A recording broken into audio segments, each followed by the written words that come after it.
So a lot of people ask, what if they build a model with a modification kit, but maybe they didn't do a good job in the other area? So what do you say? So we based our rules off of IPMS rules standards first, right? Mainly build standards. So quality of build is the biggest thing we focus on. And that's first and foremost of our judging criteria is based off of build skills. So we're talking about seam lines, we're talking about paint mistakes, we're talking about the decals that film not showing up properly. We're also talking about how everything goes together. So if you make modifications, those points are added after we do all the main judging. So our category for judging, we split it up into 4 main categories. We do build skills, we do finish, we also do technical, and we do presentation. So for build skills, this is your seam lines, this is how well you paint, this is how well you do your decals, the panel lines, whatnot. So when you're doing modifications, that goes into build skills, because when you're gluing something together, if you're gluing the modifications sideways or off, right, we'll see that when we're looking at that. So that goes to build quality.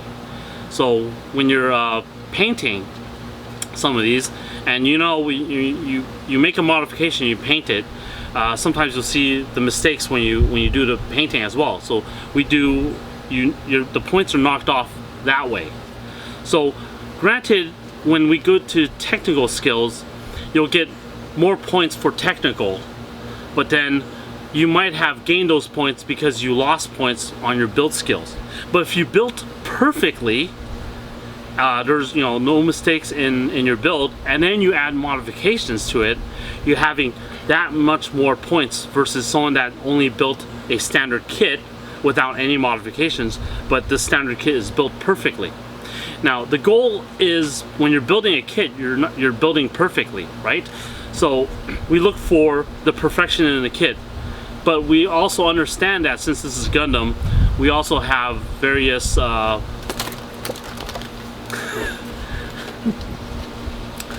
since we know that this is Gundam, we also know that there's a lot of creativity and imagination that goes into some of these kits.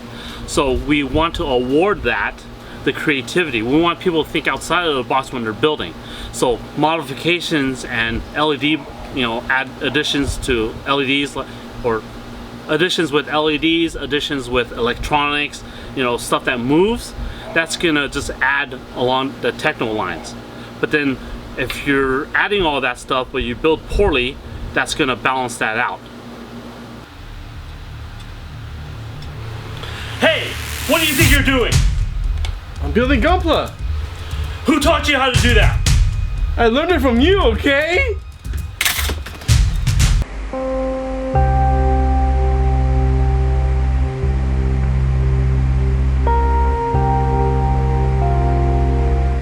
So, next question. A lot of people ask, what's the difference if I put it on the base or not, or if the base need to be painted, or how about the posting of the art piece? So that goes into the presentation of the display. So over here we have a kit that's just kind of held up on one of these Gundam display bases. Now nothing's done to this display base and it looks kind of crappy. So effectively, if we were to judge the base included, this would take points away from the kit. So when we judge something like this, we understand that this is just there as to hold up a piece.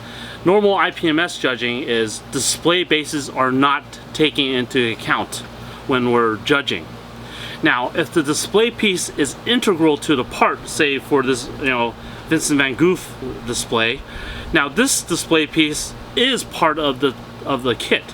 So when we're judging, we do judge the display with this. Same thing with this kit here is, the tinfoil has a little bit of a reason for it to be part of the display. So that is actually part of the judging.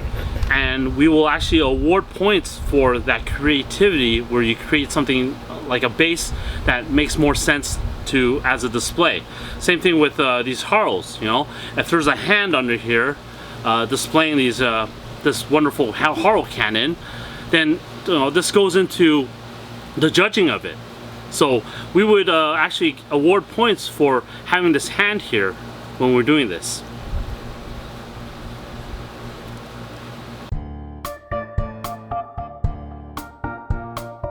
Look at these seams. Look at this pose. Look at this gun. Look at this mono eye. I'm pretty sure the hoses are upside down. Look at this mono eye. But it's the best thing I've ever First seen. place. Sieg Zeon, baby! Yes, Tens across the board. Look at this shitty pose. Look at these shitty seams. Look at this shitty gun. Look at this shitty mono eye. Look at this shitty shield. Look at this shitty pipes. Those hoses are upside down and And you're still last place. Look at this shitty thanks head. for the free drinks, buddy. Cockpit. Look at this shitty knee. I need a new wheel for my car. The Fetties did nothing wrong.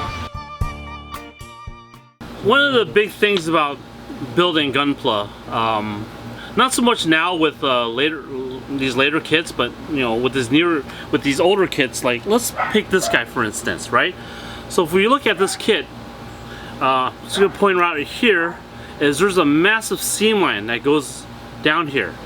Now, a lot of people that build Gunpla don't know what a seam line is, and basically you see all these parts where the kit comes together. So a lot of older kits have these simple arms that come together as, you know, two pieces because they have joints in the middle of them, right? So what happens is these two pieces come together, there's a line that marks in between.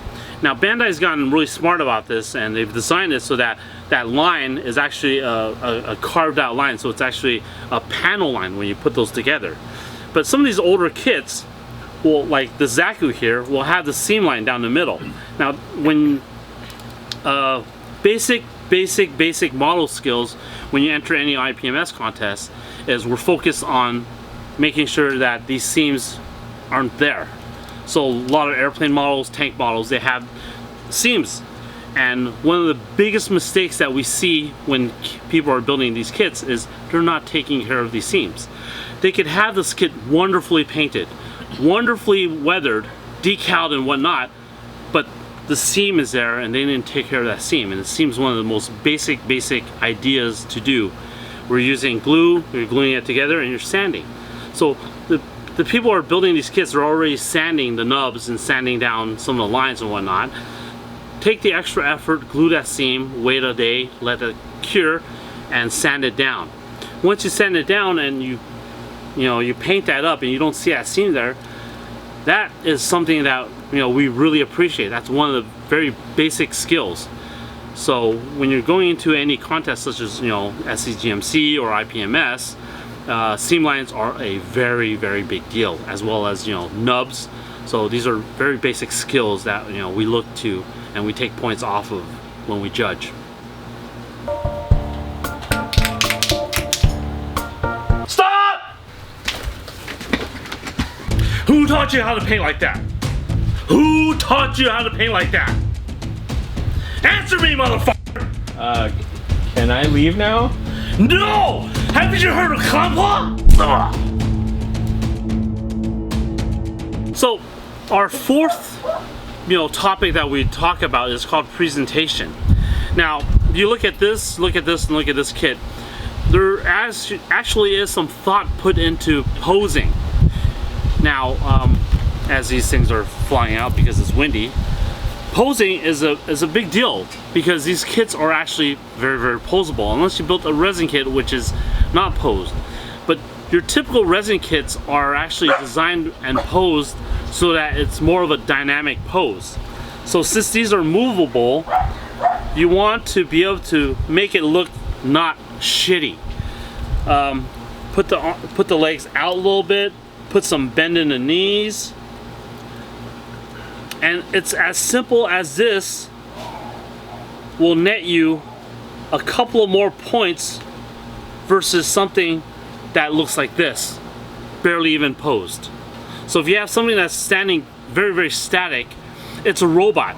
It needs to have some kind of action in it because it has joints, it is movable. We expect a level of posability with that. So along that line, there's a presentation effect. So this goes into that whole presentation point. So we'll give more points if two kits are built exactly identically the same, basic build skills are there, technical skills are there, finishing skills are there, but it comes down to presentation. One kit's going to be posed better than the other kit. That's going to catch our eye, and we're going to appreciate that the modeler went into thinking about this and presented the model the best they could do, so we award points for that. This is Clem drinking. Yeah, it is. So a lot of times we get the question, where does my kit fit in? Am I a beginner? Am I advanced? Am I expert? So we have judges on hand at the show that when you're looking at the kit, they'll see your kit and it'll determine whether you belong in the beginner category, advanced category, or expert category. So majority of the people are going to be intermediate, advanced level. You know, they've been building models for a while. Maybe this is even their first competition. So some people that will come to our show, this is their very first competition, but they've been building for 15 years. So they actually have the skills to be part of the advanced or expert levels. So what really determines beginner level versus expert level is just your build quality. We're going to look at the kits and see that how you build, and we will categorize you so you're competing amongst your peers. You know, we don't want beginners competing with advanced players because it's just not fair. You're not playing on a level playing field. Now, people that have won in beginners, they're encouraged because they're at the very top of that beginner category. They should move up to advanced level. Now, year after year, we've had several people that build at beginner and they've moved up to advanced, they've moved up to expert. So determining what level you build at, you definitely know how well you build. I mean, if you've never painted before, you're just snapping kits together, and maybe you do some panel lines, maybe you do some stickers, maybe you do some weathering, you're a beginner level. Now maybe you've started painting, you're hand painting, but this is your very first kit you've painted, maybe you've spray painted for the first time, you're still probably in the beginner level. And then it's when you start taking care of the seam lines, it's when you start taking care of the real weathering, the real modifications, the battle damages, or building a diorama and whatnot. That puts you in the advanced and intermediate categories.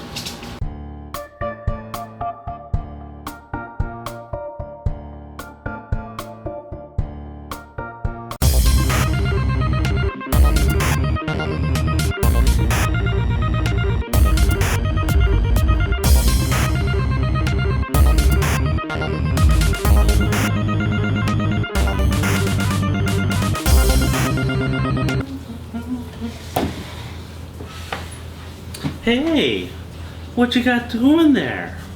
That doesn't look like Gunpla. Gun plus freedom. Is that